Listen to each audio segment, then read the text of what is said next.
إلا الله لا إله إلا الله لا إله إلا الله.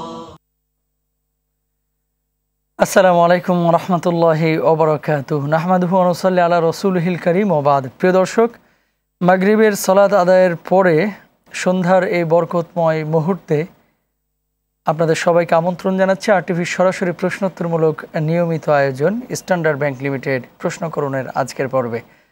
আমরা পরিচিত হব ইনশাআল্লাহ তাআলা, যিনি রয়েছেন আজকে আমাদের সঙ্গে আপনাদের প্রশ্নের উত্তর দেওয়ার জন্য। শুরুতেই মহান মুক্তিযুদ্ধে যারা শাহাদাত বরণ করেছেন, দেশের জন্য যারা জীবন দিয়ে গেছেন, আমরা তাদের মাগফিরাত কামনা করছি। আল্লাহ সুবহানাহু ওয়া তাআলা যেন সবাইকে মাফ করে দেন এবং সবাইকে জান্নাতে উঁচু মাকাম দান করেন, আমিন। বিজয় দিবসের অগ্রিম শুভেচ্ছা। এবং আমরা মোহতারামের কাছে আবারও চলে যাচ্ছি আমাদের আজকে যিনি উত্তর দিবেন আপনাদের প্রশ্নের। আমাদের সাথে রয়েছেন হাফেজ মুফতি কাজী মোহাম্মদ ইব্রাহিম। আসসালামু আলাইকুম ওয়া রাহমাতুল্লাহি ওয়া বারাকাতুহু। ওয়ালাইকুম আসসালাম, কেমন আছেন? আলহামদুলিল্লাহ, আপনি কেমন আছেন? আলহামদুলিল্লাহ।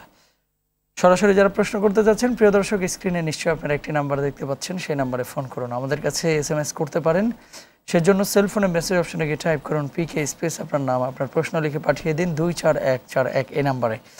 আমাদের কাছে ইমেইল করুন pk@rtvbd.tv তে। প্রিয় দর্শক, আরটিভির যে কোনো ইসলামিক আয়োজন আপনারা যদি ইউটিউবে দেখতে চান তাহলে ভিজিট করুন youtube/RTV ইসলামিক শো।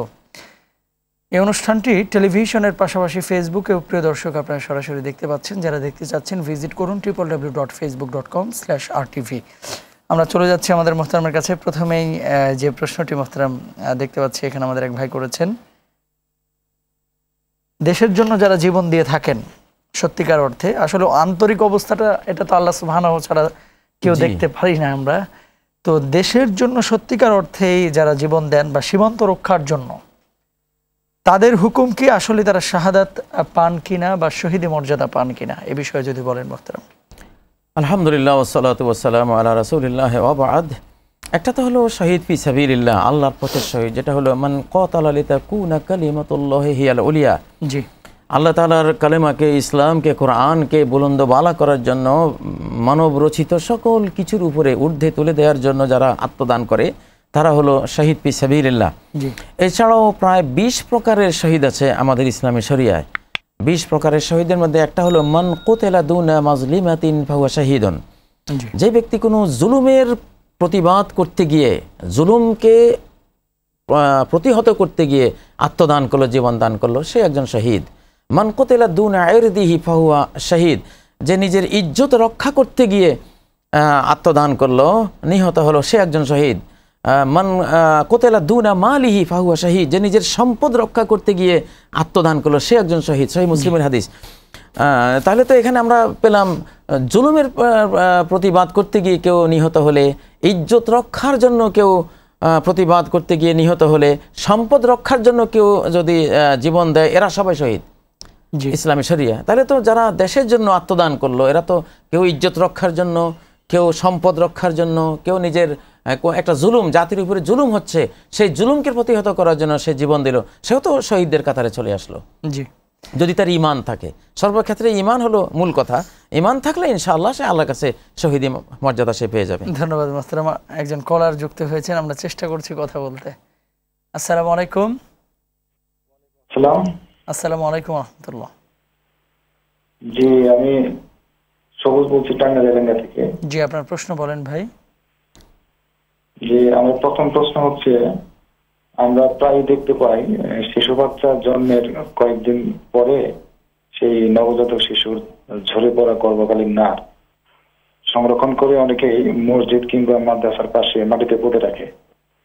এ ব্যাপারে ইসলাম কি বলে, এটা করা যাবে কিনা? আরেকটি ছোট্ট প্রশ্ন আছে, সেটা হচ্ছে, আমরা জানি জিন জাতি দ্বারা বিভিন্ন ভাবে মানব জাতি প্রভাবিত হয়।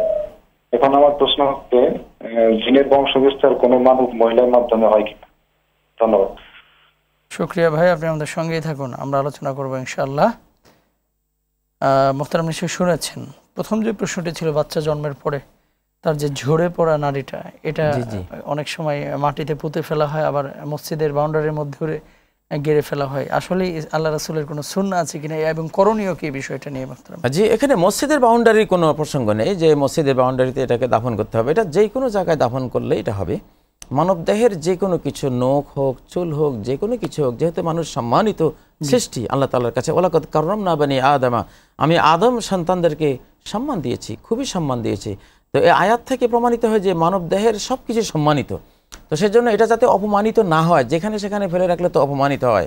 তো সেজন্য নবী সাল্লাল্লাহু আলাইহি সাল্লামের দিক থেকে এটা তখন থেকে এটা সুন্নাহ যে এমনকি যুদ্ধের ময়দানে যদি কারো একটা হাতও পাওয়া যায়, একটা সৈনিকের কিছু পাওয়া গেল না, গোটা বডি কোথায় চলে গেল, একটা হাত পাওয়া গেল, ওইটাকে জানাজা দিয়ে দাফন করতে হবে।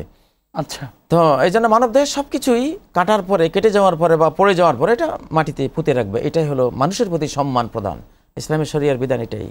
ধন্যবাদ মোহতারাম। জিনের বংশ বিস্তার কোনো মানব স্ত্রীর মাধ্যমে হতে পারে কিনা? হ্যাঁ, হতে পারে।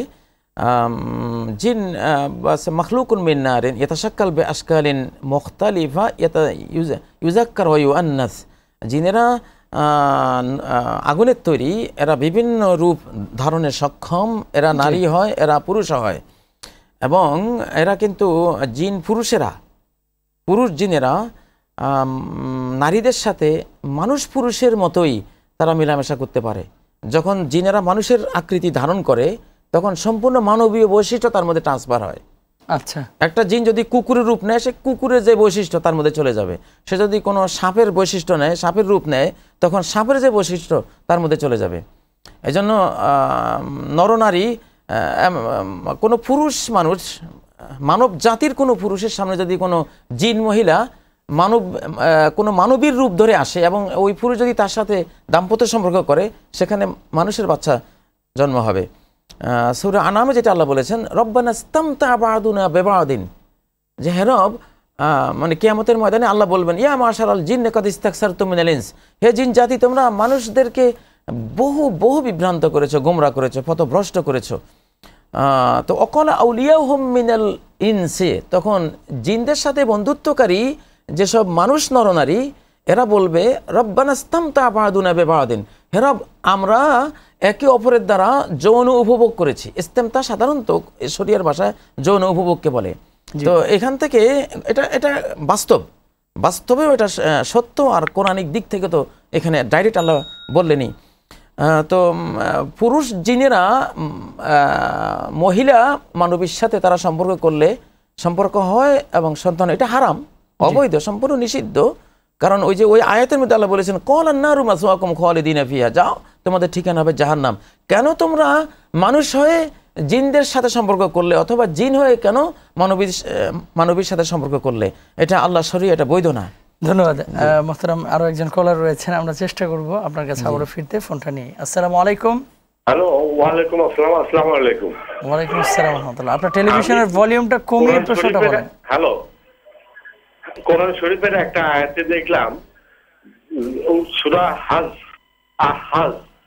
36 নম্বর আয়াতে দেখলাম, আল্লাহ রাব্বুল আলামিন বলছেন যে আল্লাহ রাব্বুল আলামিনের কোন নির্দেশ কিংবা রাসূলুল্লাহ সাল্লাল্লাহু আলাইহি সাল্লামের কোন নির্দেশ কেউ যদি অমান্য করে সে জাহান্নামী।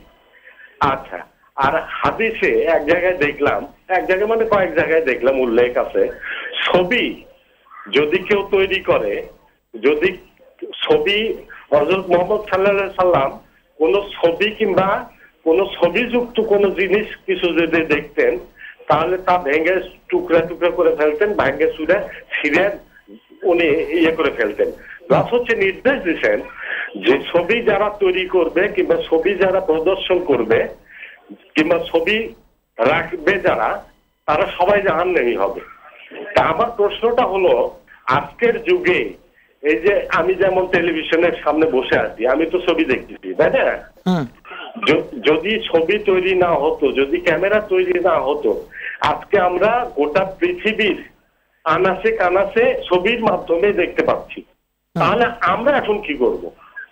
আমাদের করণীয় কি? আচ্ছা, ঠিক আছে, আপনার কথা বুঝতে পেরেছি ভাই। আপনি আমাদের সঙ্গেই থাকুন, আমরা বিষয়টা নিয়ে কথা বলবো যে আসলে আল্লাহ রাসূল সাল্লাল্লাহু আলাইহি ওয়াসাল্লাম কোন ছবি হারাম করেছেন এবং কোন ছবিগুলো, এগুলো নিয়ে কিছু প্রকার রয়েছে এবং শরীরে কিছু আহকাম রয়েছে। আমরা আলোচনা করব মোহতারামের সাথে ইনশাআল্লাহ তাআলা। জি। কিন্তু এই মুহূর্তে একটা ছোট্ট ব্রেকে যেতে হচ্ছে মোহতারাম, দুঃখিত। এই মুহূর্তে আমাদের সেই প্রশ্নটি নিয়ে আমরা আলোচনা করব ইনশাআল্লাহ তাআলা। দুঃখিত মোহতারাম, যে বিষয়টি বলছিলাম ছবি জি হুকুমটা। জি ভাই যেটা প্রশ্ন করেছেন যে ছবির কথা, যে এটা তো হাদিস যে আসাদুন-নাস আযাবান ইয়াউমাল কিয়ামাতি আল মুসাউবিরুন, সহিহ বুখারীর হাদিস। কিয়ামতের ময়দানে সবচেয়ে কঠিন শাস্তি হবে যাদের, তারা হলো ছবি অঙ্কনকারী। 1450 বছর আগে যখন নবীজি হাদিসটি বলেন তখন তো মুসাউবির মানে হাত দিয়ে অঙ্কন করে করে যারা ছবি তৈরি করে অথবা প্রতিকৃতি নির্মাণ করে, এটা ওদেরকেই বুঝিয়েছেন। বা ইউকালু লাহুম আহইউ মা খালাকতুম, তাদেরকে বলা হবে যেটা সৃষ্টি করেছো এটাতে জীবন দাও, হায়াত দাও, রূহ দাও। যখন রু দিতে পারবে না তখন তাদের আযাব শুরু হয়ে যাবে। জি। তো এটা তো সহিহ হাদিস, কোনো সন্দেহ নেই। এখন ভাই যেটা প্রশ্ন করেছেন যে টেলিভিশনে বসে আছি, আমরাও তো টেলিভিশনে এখন প্রোগ্রাম করছি, এগুলি ছবি কিনা? না, এগুলি ছবি না, এগুলি হলো টিভিতে যেটা প্রদর্শিত হয় এটা হলো ডাইরেক্ট মানুষটাই ওখানে দেখাচ্ছে। যেমন আয়নার মধ্যে আমি দেখি, পানির মধ্যে আমাকে দেখি, যে কোনো স্বচ্ছ পদার্থের মধ্যে আমার যে প্রতিবিম্ব পড়ে আমি আমাকে দেখি, এগুলো ছবির হুকুম না, এগুলো কোনো কেউ আঁকে নাই, এগুলো ডাইরেক্ট আল্লাহ তাআলার যে আমাকে দেয়া আল্লাহ প্রদত্ত যে অবয়বটা, এটা আল্লাহর সৃষ্টিগত ইথারেই বা পৃথিবীর যে কণিকা, যে হাজারো কোটি কণিকা দিয়ে আল্লাহ তাআলা চতুর্পাশ ঢেকে রেখেছেন, এগুলোর রিফ্লেকশনে ওখানের মধ্যে সেটা প্রদর্শিত হয়। এটাতে আমাদের কারো কোনো হাত নেই। তো বিশেষ করে টেলিভিশনে যে ছবি বা চলমান ফেসবুকে ইউটিউবে যে আমরা যে বক্তব্য দেই, যে কাবা শরীফে যে ক্যামেরা সেট করা আছে, কাবার সেই সালাতের দৃশ্য, ইমামদের সালাতের দৃশ্য, মুসল্লিদের সব সারা ওয়ার্ল্ডে প্রচারিত হচ্ছে, তো এগুলো ছবির আওতাভুক্ত না।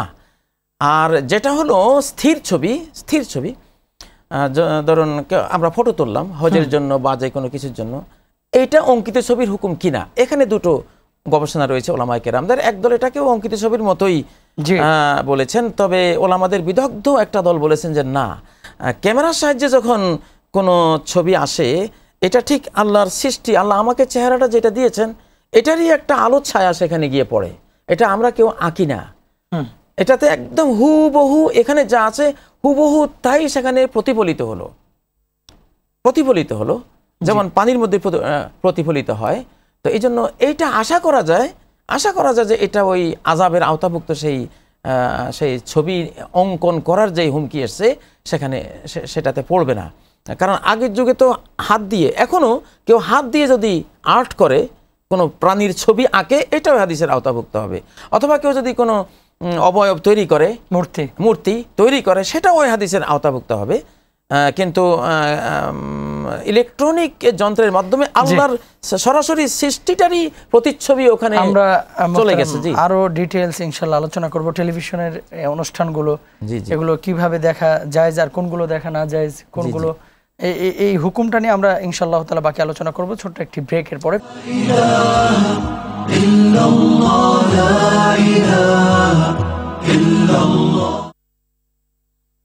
আলহামদুলিল্লাহ, আহলান সাহলান। আরও একবার প্রিয় দর্শক, আপনাদের প্রিয় অনুষ্ঠান স্ট্যান্ডার্ড ব্যাংক লিমিটেড প্রশ্ন করুনের আজকের পর্বে আলোচনা করছেন হাফিজ মুফতি কাজী মোহাম্মদ ইব্রাহিম। আমরা মোহতারামের কাছে চলে যাব আবারও, তার আগে একজন কলার অপেক্ষা করছেন, আমরা চেষ্টা করছি তার সাথে কথা বলতে। আসসালামু আলাইকুম। ওয়ালাইকুম আসসালাম ওয়া রাহমাতুল্লাহ। জি, আমার একটা প্রশ্ন ছিল। জি বলেন। জি, আমাদের আমরা মুসলিম মহিলারা কয়েকজন বসে থাকা অবস্থায় অজু ব্যাপারে কথা হলো, একজন বলল যে অজু থাকতে আবার যদি অজু করা হয় ওয়াক্তীয় সময়ে তাহলে নাকি অজুর অপমান করা হয়। তো এটা সঠিক কিনা? কিন্তু আমি যতদূর জানি যে অজু থাকতে অজু করলে আরো সওয়াব পাওয়া যায়। আর আরেকটা হচ্ছে যে অজুর পানি অজু করার সময় যদি ছিটে কাপড়ে, ওন্নায় বা অন্যান্য জায়গায় লাগে, সেক্ষেত্রে অজুর পানি নাকি অপবিত্র, তাতে আমার কাপড় বা জামা কাপড় বা ওন্না লাগলে সেটা অপবিত্র হয়ে যাবে। এটা কতটা সঠিক? শুকরিয়া বোন, আপনি আমাদের সঙ্গেই থাকুন, আমরা আলোচনা করবো ইনশাআল্লাহ তাআলা। জি মোহতারাম, টেলিভিশনে ইসলামিক প্রোগ্রাম এবং নিউজ বা শিক্ষামূলক যে কোনো বিষয়গুলো যেগুলো আপনার প্রদর্শিত হচ্ছে, এগুলো দেখার ব্যাপারে শরীয়ত হুকুম কি, এই বিষয়টা নিয়ে যদি আলোচনা করেন। জি, যতটুকু ছবির সাথে সম্পৃক্ত, যে ছবি প্রদর্শিত হলে টেলিভিশনে বা কিছু, আমি আগে বলেছি এটা আসলে ছবি না। কারণ হাদিসের মধ্যে যে ছবির বিরুদ্ধে কথা, সেটা হলো অঙ্কিত ছবি। কুল্লু মুসাউউরিন ফিন্নার, সকল ছবি অঙ্কনকারী জাহান্নামে যাবে। ইউআযযাবু বিকুল্লি সূরাতিন সাওয়ারাহা, সে যতগুলি ছবি পৃথিবীতে অঙ্কন করবে প্রত্যেকটা ছবিকে একটা প্রাণ দিয়ে, ওই ছবিকে প্রাণ দিয়ে তাকে আযাব দেওয়ার কাজে জাহান্নামে নিয়োগ করে দেওয়া হবে। তো এটা ভয়ঙ্কর জিনিস, কিন্তু এটা হলো হাতের দ্বারা অঙ্কিত ছবি। আর যেটা ক্যামেরার সাহায্যে গৃহীত ছবি, যেটা সাধারণত টেলিভিশনে, ফেসবুকে, অনলাইনে, ইন্টারনেটে যেটা হয়, এগুলি সেই ছবির আওতাভুক্ত কিনা ওলামাদের একদল এগুলিকেও তার আওতাভুক্ত বলেছেন, কিন্তু বিদগ্ধ ওলামা কেরাম বলেছেন যে না, এই ছবিগুলো যেটা ক্যামেরার সাহায্যে তোলা হয় এটা তো এখানে কেউ ছবি তোলে নাই। যেমন একটা ফটোস্টেট, আপনি একটা চেক দিলেন, আমি সেই চেকটা একটা ফটোকপি নিলাম ফটোস্টেট করে, এখানে কি আমার কোনো কাজ আছে? আমার কোনো হস্তক্ষেপ আছে? কিছুই নেই। ঠিক ওই চেকটার যে লেখাগুলো তারই একটা প্রতিফলন, প্রতিবিম্ব যান্ত্রিক মাধ্যমে আমি তুলে নিয়েছি, হুবহু ওইটাই। এখানে আমি আলাদা কিছু সৃষ্টি করি নাই। আলাদা কিছু সৃষ্টি করলে তো এটা ফটোকপি হবে না। এটা ঠিক আমাদের ছবিগুলো আল্লাহ প্রদত্ত আমাদের দেহের একটা ফটোকপি। এখানে মানুষের কোনো হাত নাই, আমরা কিছুই করি নাই, বাড়াইও নাই, কমায়ও নাই, চেঞ্জও করি নাই। আল্লাহ যা দিয়েছেন এই বডির মধ্যে তারই একটা প্রতিফলন হয়েছে। তাহলে সেখানে অঙ্কিত ছবি কিভাবে হলো, সেটা অন্য একটা ছবি কিভাবে হলো? এটা তো আমি সেখানে, হুবহু আমি সেখানে।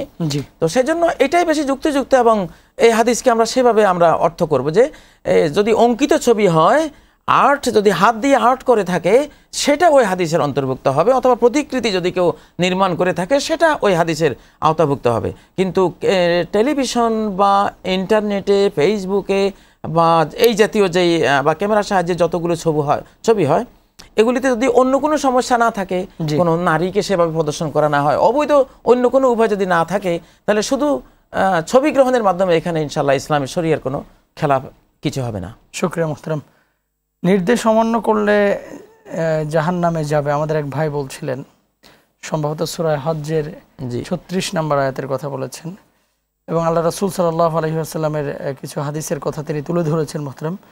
আচ্ছা, আরেকটা বিষয় এখানে খুবই গুরুত্বপূর্ণ, আমাদের বোন যে প্রশ্নটি করলেন, অজু থাকতে অজু করা, এটা নাকি অজুর অপমান করা, নাকি এটা সওয়াবের কাজ, এই বিষয়টি নিয়ে যদি বলেন মুহতারাম। অজু থাকতে অজু করা এটা অপমানের বিষয়, এটা বানানো কথা, কারো নিজের কল্পিত কথা, এটা আসলে শরীয়তে নাই। মান কুতিবা আলা তুহরিন মান তাওয়াদ্দা আলা তুহরিন কুতিবা লাহু আশরু হাসানাত, যে ব্যক্তি অজু থাকতে অজু করলো তাকে আরো 10টি নেকি দেওয়া হবে। সালাত পড়তে গেছে, আগে হয়তো অজু করে কিছু তেলাওয়াত করেছে বা কিছু করেছে, সালাত পড়তে গিয়ে নতুন করে অজু বানিয়ে নিল, তো সেখানে তো আরো 10টি নেকি তার যোগ হবে। হাদিসে সনদ দিয়ে কিছু কথা আছে, কিন্তু এই মর্মে হাদিস আছে এবং সাহাবায়ে কেরামদের আমলও আছে। নবী সাল্লাল্লাহু আলাইহি সাল্লাম তো প্রত্যেক সালাতের জন্য অজু করতেন, আর প্রত্যেক সালাতের জন্য আলাদা তিনি অজু করতেন, তার জন্য এটা ফরজ ছিল, অজু থাকলে অজু করতে হবে। তিনি প্রত্যেক সালাতের জন্য ফাতে মক্কার আগ পর্যন্ত, মক্কা বিজয়ের আগ পর্যন্ত তিনি অজু থাকলেও প্রত্যেক সালাতের জন্য অজু থাকতে আবার অজু করতেন। তাহলে সেখানে কি হবে? হযরত ওমর ফাতে মক্কার ওই পরিবেশে যখন নবীজি মানে এক অজুতে কয়েক ওয়াক্ত সালাত পড়ে ফেললেন, ওমর বললেন যে সনাত আসাইয়ান লাম তাসনা মিন ক্বাবল, ইয়া রাসূলুল্লাহ, আপনি তো আজকে এমন একটা কাজ করলেন যেটা ইতিপূর্বে করেন নাই, সেটা কি এক অজু দিয়ে এতগুলি সালাত পড়লেন? তখন বলে আল্লাহ তাআলা আমাকে অনুমোদন দিয়েছেন, এটা এখন থেকে আমি মানে এক অজু দিয়ে তোমাদের মতোই অনেক সালাত পড়তে পারবো। তাহলে এই হাদিসের আগ পর্যন্ত তো নবীজি অজু থাকতেই আবার অজু করে, অজুর উপরে অজু করে সালাত পড়েছেন। তাহলে সেখানে কি হলো? তিনি কি কোনো অজুকে অপমান করেছেন, না কোনো শরীরের খেলাফ হয়েছে? কিছুই না, এগুলি বানোয়াট কথা। শুকরিয়া মুহতারাম। আরেকটা প্রশ্ন খুবই গুরুত্বপূর্ণ, এখানে হচ্ছেন, আসসালামু আলাইকুম মুহতারাম, ওস্তাদ ডক্টর আব্দুল্লাহ জাহাঙ্গীর রহিমাহুল্লাহর বই যদি আমরা পড়ি তাহলে ফিতনা যুক্ত হব নাকি ফিতনা মুক্ত হব, মানে তার বইগুলো পড়া যাবে কিনা, যেহেতু অনেক বই রয়েছে, এবং আমরা দোয়া করি আল্লাহ সুবহানাহু ওয়া তাআলা যেন তাকে জান্নাত নসিব করেন। জি মুহতারাম। আর প্রশ্নটি করেছেন আমাদের ভাই রহমতুল্লাহ ফেসবুকে। জি, আগের প্রশ্নের একটা জের মনে রয়ে গেছে, বোন প্রশ্ন করেছিলেন যে অজুর পানির ছিটা। হ্যাঁ, অজুর পানির ছিটা। আচ্ছা, ঠিক আছে। তো ডক্টর আব্দুল্লাহ জাহাঙ্গীর ভাই রাহিমাহুল্লাহ, আল্লাহ তাকে জান্নাতুল ফেরদাউস নসিব করেন, তিনি এই দেশের বিরল প্রতিভাধর বিদগ্ধ আলেমদের একজন ছিলেন। জি, আমার যতদূর আমি তাকে জানিয়েছিনি, আমার বন্ধু ছিলেন, তার সাথে অনেক প্রোগ্রামে আমি গিয়েছি। তো একজন তাওহীদবাদী, সুন্নাহর অনুসারী এবং খুবই যুক্তিবাদী, উদার, বড় মনের আলেম ছিলেন। জি, সারা জীবনে যার চেষ্টা ছিল কিভাবে আলেমদেরকে ঐক্যবদ্ধ করা যায়, কিভাবে আলেমদেরকে বিচ্ছিন্নতার এই যে জগৎ এখন তৈরি হয়ে আছে এটা থেকে বের করে এনে এক প্ল্যাটফর্মে নিয়ে আসা যায়। খুবই উদার, খুবই যৌক্তিক, খুবই ঠান্ডা ভাষায় সফট কর্নার হয়ে অপরের প্রতি শ্রদ্ধা রেখে তিনি কথা বলতেন।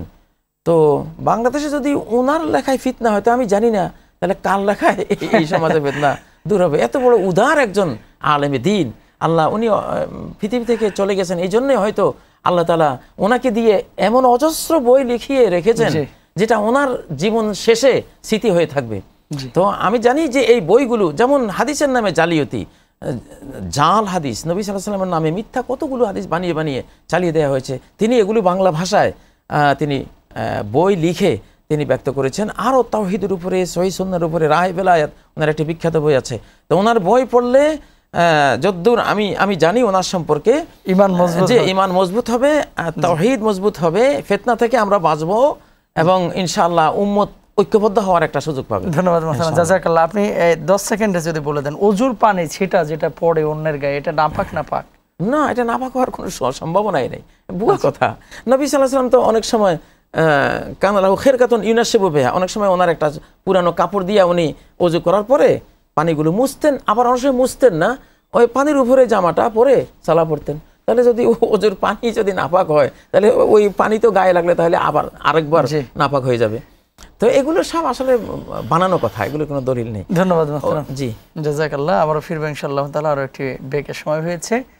প্রিয় দর্শক, দেখছেন আপনাদের প্রিয় অনুষ্ঠান স্ট্যান্ডার্ড ব্যাংক লিমিটেড প্রশ্ন করুন। সময় হয়েছে আরও একটি বিরতিতে যাবার, খুব শীঘ্রই ফিরছি ইনশাআল্লাহ।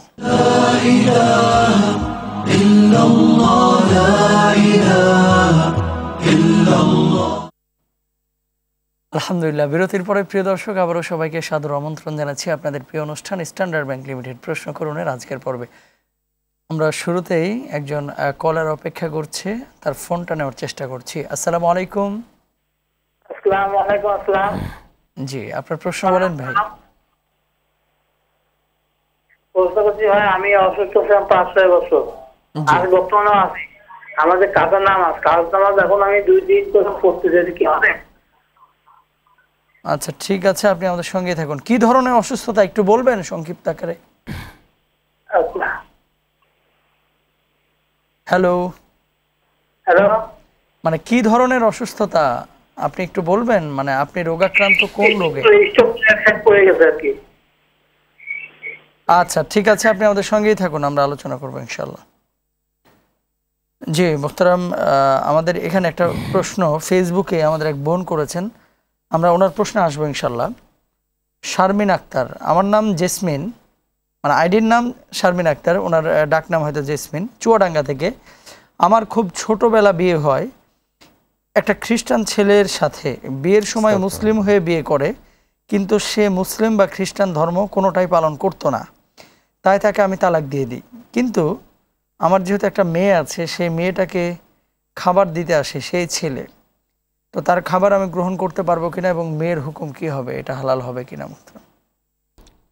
জি, এখানে মেয়ের হুকুম আল ইসলাম ইয়ালু ওয়ালা ইয়ালা, জি, ইসলাম উপরে থাকবে, ইসলামের উপরে কিছু থাকবে না।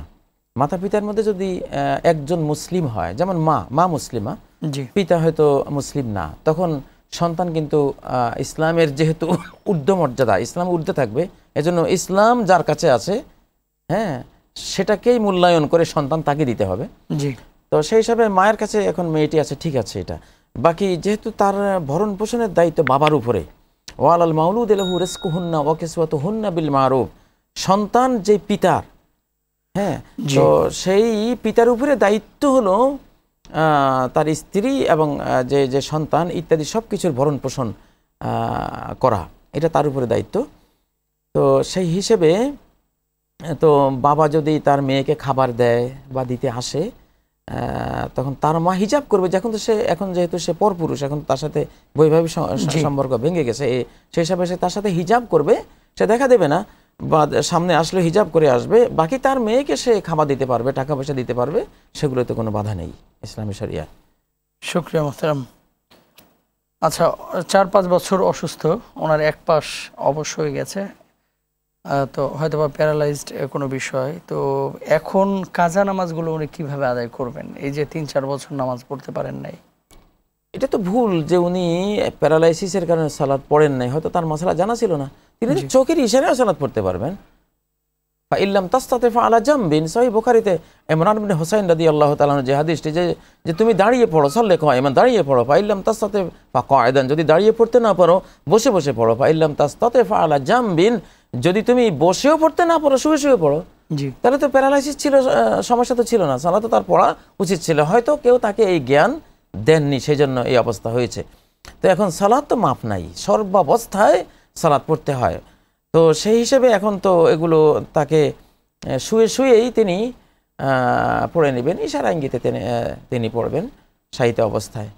কিন্তু এটা মারাত্মক ভুল হয়েছে, তাকে এটা জানিয়ে দেওয়া উচিত ছিল কারো না কারো যে এই অবস্থায়ও সালাত পড়া যায়। এমনকি যদি তার পেশাবও ঝরে, ওই অবস্থা তিনি উজু করলে যতক্ষণ তিনি সালাতে থাকবেন ততক্ষণ তার অজু ভঙ্গ হবে না। সাল্লে ওয়া ইন কাতারা আলাল হাসির, নবী সাল্লাল্লাহু আলাইহি ওয়াসাল্লাম বলেছেন যে তুমি সালাত পড়ো, যদিও তোমার পেশাব বিছানার উপরে ঝরে, তবুও তুমি মাযুর, যেহেতু তোমার জন্য অজু ভঙ্গ হবে না এই অবস্থায়। শুকরিয়া মুহতারাম।